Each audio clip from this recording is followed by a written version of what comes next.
Hi. Okay, guys. Hi. We got Bianco and Dad in the house. Bianco and Dad are in the house right now, and we're going to be talking about something for our friends that want the passive income.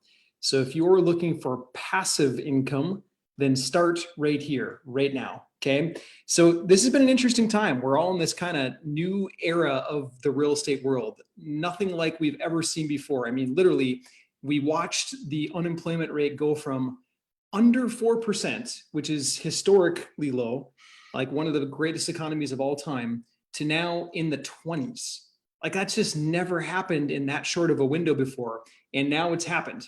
And so what we're going to do is we're going to be talking about buying. Like I'm getting a ton of requests right now from buyers, from folks that are just reaching out to us saying, hey, what about rentals? I want income. I want passive income. So if you're looking for passive income, then this is the broadcast that we want to pay attention to. So I've got my co-host here. This is Mr. Bianco. Say hi, buddy. Hi.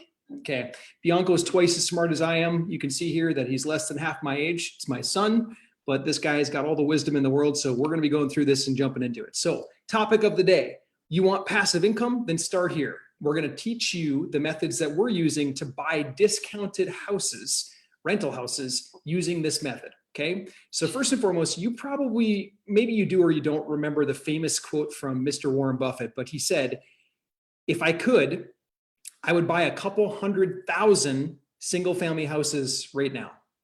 Or it might've been vice versa. He said, I would buy a couple 100,000 single family houses if I could. Okay. Very famous quote, kind of shocked the whole world that this basically equity investor, business investor would say, hey, I want to get in a single family house action if I could, if I feasibly could. And he said it for a reason. Housing hit a spot that he felt like it was a good investment. And since he made that quote, right now, real estate's starting to take some kind of a turn. None of us know, none of us have a crystal ball and can say, hey, it's going to do this, it's going to drop to this level. None of us can actually do that. But all of us that have been in the game long enough to know that real estate goes through cycles, just like gold, bonds, silver, and there's ups and downs in the marketplace. All of us know that some shift is happening right now.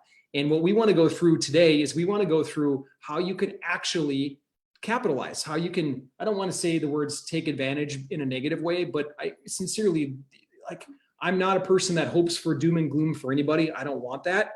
But if someone out there needs help right now, they need to sell their property or they need some cash quick or whatever it is, I want to be able to do my job and help them. I didn't sign up for this whole real estate investment business to be someone that sits on the sideline when people actually need our help. Right now is our time to step up. It's our time to serve. It's our time to be there. Okay. So we're going to go through. Okay. So we're going to be covering 3 big bullet points. We're going to be covering how to find these deals. We're going to be covering who needs help right now, and then where to start. Okay. So how to find the deals, who needs help, and where to start.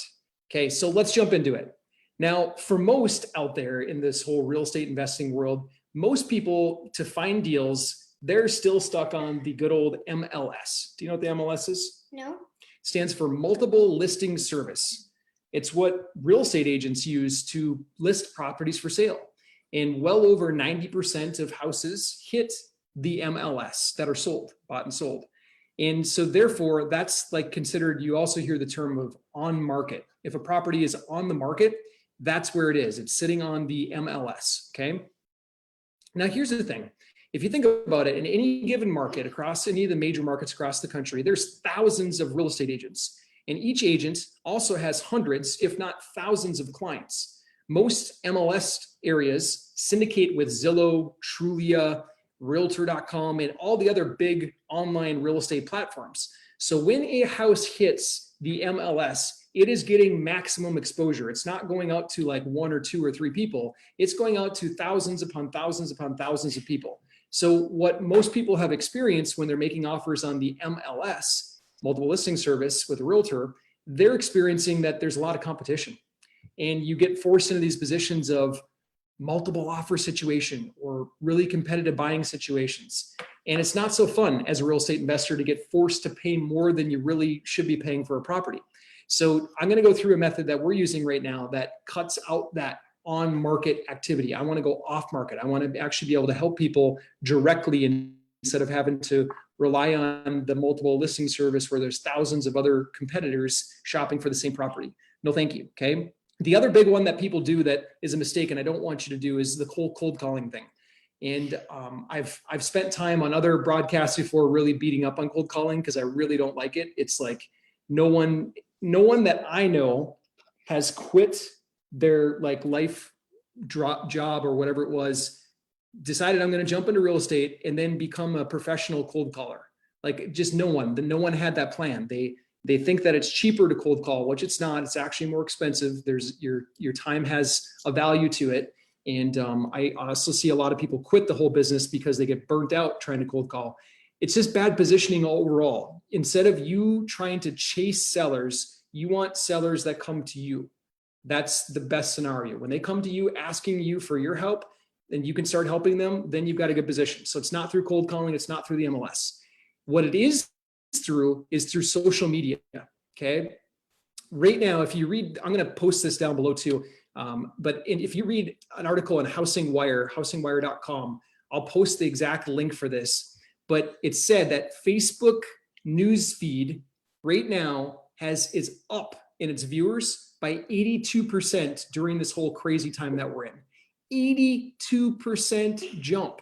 Now, if we start thinking about this, prior to the whole craziness cycle, our viewership of Facebook, they had more than 62% of Americans on it. So that's more than 1 out of 2 Americans are on Facebook already looking at stuff, and their total time that they consume is 35 minutes or more per day. Now imagine that stat, compare that to NBC, ABC, CBS, etc.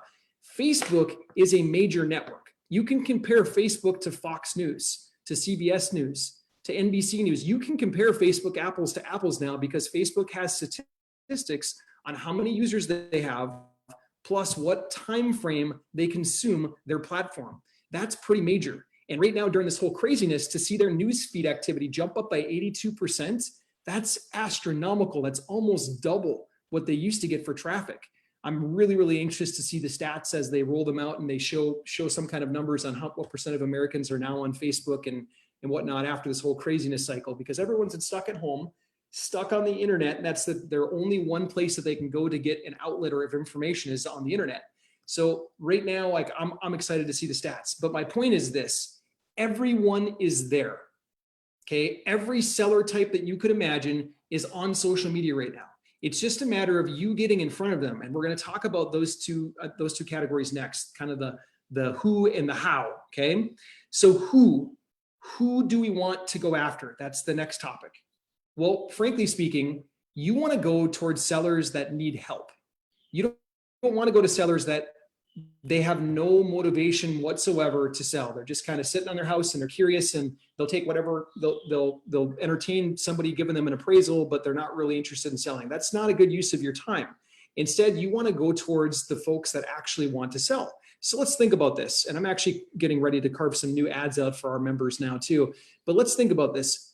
Who right now out there is in a position financially that's pinched because of this whole craziness that maybe 3-4 months ago, they weren't in that position, but today they are. They're pinched more financially. Okay. Who right now, which type of property owner is pinched a little bit more? Which type of property owner might be struggling more, Bianco? I don't know. Okay. Here's who it is. Think about this: Airbnb owners, VRBO owners, folks that do the vacation rental business. We talked to one of our clients this morning. He manages a large portfolio of Airbnb or vacation rental type houses. And he explained to me that right now his income is down. It's that they've had to drop stuff by sometimes 30, 40, 50% in some areas to keep stuff rented. And that's a massive drop. Like he quoted one number to me just for some of his properties. It was $40,000 in income that they were expecting that didn't come to them. Imagine that. Okay. There's still taxes to pay, insurance to pay, property expenses to pay. None of those things go away on a property. And even if you're thinking like, well, banks aren't foreclosing right now, I want to dispel that in a moment here. I'm going to actually show you something real life. Okay. So Airbnb, even on their internal site, they have an internal valuation because they're not a public company yet. They plan to go public sometime, but right now they're a private company. So their internal evaluation, they actually dropped their own value by 16%. Imagine that. And it wasn't necessarily Airbnb that took the brunt of all of the cancellations during the craziness. It was actually the owners. And if you ask me, Nate, how do you know that? I am one of those owners. I've got an Airbnb property that was full-time Airbnb, and I've got other stuff that I do rentals with, but I had this one as full-time Airbnb. And this particular property, it got canceled. Cancellations came in when the whole craziness started. And it wasn't Airbnb taking the losses. Yeah, they're not collecting the same amount of revenue, but they didn't have an expense on my property either. They didn't have to pay taxes. They didn't have to pay insurance. They didn't have to pay the mortgage payment. And for those out there that say, well, banks, they're freezing mortgage payments. I actually reached out to the lender on my property and I said, hey, are you guys doing anything with this whole COVID thing? And the answer straight out was, we are not freezing mortgage payments. At most, we'll cut the payment back so that it's interest only, but we're not freezing mortgage payments. So there's that whole myth of like, well, all the banks have frozen foreclosures during the whole craziness. It's not true at all. Okay. So I happen to work with a small local bank, and the small local bank took the stance that they're not going to freeze foreclosures. They're maybe they're mandated to not do a foreclosure right now, but they're still accumulating any missed payments, and they can start the foreclosure clock as soon as the restrictions miss. So I don't want to get beat by the bank. I want to make sure the payments are current. Okay. So Airbnb owners, VRBO owners, vacation property rental owners, they're in a pain position right now.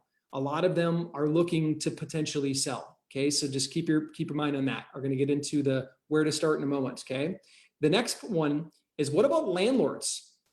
Landlords were told that they can't evict, but tenants are told that they don't have to pay rent during the craziness. Imagine that. Okay. So being a landlord, expecting to collect rental income that then you turn around and pay your taxes, your insurance, and all that kind of stuff on, but you can't do it. What kind of position does that make you feel in? If you're in a landlord that's in a tight cash flow position, then that really, really hurts. And so there's landlords out there. There's a lot of landlords right now that also need to sell. So if we can step up and help them with the disposition of their property and get some cash in their pocket, then that's another avenue you can go down. Okay. So we're thinking about who needs help right now. That's the folks that we can actually step in and work good deals with. Okay. The next one, where should these properties be? Well, let's just follow some of the headlines. Did you see that in the news last week that Florida had the most new unemployment claims out of anywhere in the country? Florida. Now, why would Florida have a lot of unemployment claims? Where would that come from? Where do you guess? If you're guessing that it's because of their tourism industry, that's a lot to do with it. Okay. A lot of the touristic stuff has slowed down a lot. People aren't traveling as much as they used to. I mean, for goodness sakes, even Disney World closed during the craziness. So Florida has a really high unemployment rate right now, and they led the nation last week in unemployment claims. So think about sellers in that market. And if I'm going to post the article for this below, but bizjournalsonline.com, they post a whole article on this, that Florida is leading the nation right now. They're leading the nation in unemployment claims. Okay. So that's kind of a scary statistic if you think about that. And so because of that, you can look in Florida. Florida is a good place to start shopping for properties. Okay. Not every single city has gone through the same cycle and all that kind of stuff. So it depends on where you're going to go. But if we look at the two combinations that we've talked about so far, vacation rental type properties and then landlord type properties, those are the properties that have folks that need help right now. They need investor help from folks like you and I. Okay. The next thing, where on earth do I start? Before I go into that, I got to tell you this. So when I first started in this business, I didn't understand the whole social media concept. And I did what most people do. I jumped out and started doing real estate deals using realtors, using MLS. And I remember I started tracking my statistics when I finally got courageous enough to put out enough offers to get one deal. I literally had to make 31 offers. Imagine that, seeing 31 houses, going out, trudging through them with the realtor, and then placing all these offers. It drove my realtor nuts. I actually got fired by 2 realtors because of that. And then I finally got a realtor that stuck and made a whole bunch of offers to get one deal. And that's what it was like on the MLS. Now, when you switch over to the off market world, you typically don't need that many. You need substantially less, especially if you get really good at helping sellers and really understanding where they're at. So that's my encouragement. Let's switch over to this whole social media world where you can get directly in touch with sellers, skip the whole multiple offer situations and having 16,000 people competing against you. And if you do want help with that, if you want a 7-figure board, a team that's literally closed over 30 million worth of real estate transactions to help you, then I'd encourage you to do this. Come over and see what we're doing, like see the behind the scenes at socialmediablueprint.com/podcast, socialmediablueprint.com/podcast. And you can see what we're doing to make this work, the 7-figure team that does this to make this stuff work. Okay. Next, where do you start? Where do you start? It works like this. Okay. In our business, we track and measure these 3 things. The first thing is leads. We want leads coming to us. So how do you get the leads? Well, we go on social media and we run ads. We run advertisements that bring leads to us. Okay. I'm not talking about us doing cold calling. I'm not talking about us driving for dollars. I'm not talking about signs. I'm not talking about realtors or auctions, none of the craziness. Instead, we're going to put up ads on social media where we know people are at. For goodness sakes, the Facebook news feed right now is up 82% during this whole craziness. People are on social media right now. Okay. So because of that, I'm going to put ads where I know that they are. And since they're there, I'll put the ad there and I'll get them to come to me. So that's first and foremost. I'm going to run ads on social media. The second thing is I'm going to have a lot of conversations with sellers. Okay. Seems pretty obvious, right?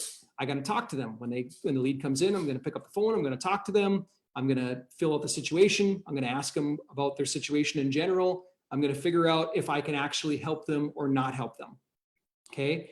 And then the third step, and it's probably the most important, and some of you might be better at this than others, but I'm going to analyze those deals. When those deals come through, I want to analyze them. I'm running ads on social media to bring in those deals to me. And then when I get the ones that make sense after analyzing them, then I'm going to turn around and make an offer on them. Okay.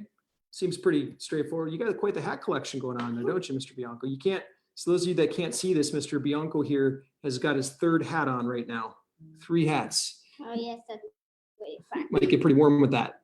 Okay. So you can see here that we do this show with father-son dynamics because all of us right now are in this together, this whole work from home movement. And this is how we do our real estate business. We work right from home. And so I involve the family and we are cohesive. We just get this stuff done. Okay.